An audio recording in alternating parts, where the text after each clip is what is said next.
ఒక దినాన్ని విడిచిపెడతాం. కానీ శాశ్వతమైన గృహంలో ప్రవేశించడానికి దేవుడిచ్చినటువంటి భౌతిక సంబంధమైన ఇంట్లో ఉండి అనునిత్యము కూడా దేవా నా వైపు చూడు, నేను ఎలా నడుచుకోవాలో నాకు సహాయం చేయి, నేను ఎలా బ్రతకాలో, ఎలా మాట్లాడాలో, ఎలా ఉండాలో ఈ భూమి మీద నువ్వు నాకు నేర్పించు, నీ నామమును బట్టి నేను వర్ధిల్లుతున్నాను, సహాయం చేయి అని వారు ధన్యులు కదా. ధన్యకరమైన జీవితాన్ని మనకి ఇస్తారు.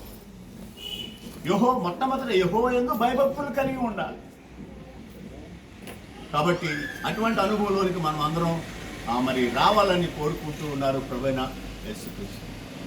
కాబట్టి ఈ విలువైనటువంటి మాటలు హృదయాల్లో భద్రపరుచుకుందాం.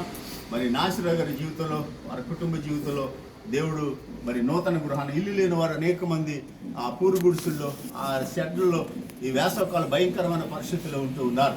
ఒకప్పుడు వారు కూడా అదే పరిస్థితి అనుభవించినటువంటి మనందరి జీవితాల్లో కూడా ఏ పరిస్థితులు దేవుడు మరి భౌతికంగా మరి చక్కని గృహాన్ని దేవుడు వారి జీవితంలో అనుగ్రహించాడు. సిగ్గుపడనివ్వకుండానట్లు లోకంలో మరి తల ఎత్తుకునేటట్లుగా దేవుడు వారి జీవితంలో చేసిన కార్యాన్ని బట్టి మనమందరం కూడా సంతోషంగా దేవుణ్ణి స్తుతించవలసిన వారిగా ఉన్నాం. హల్లెలూయా.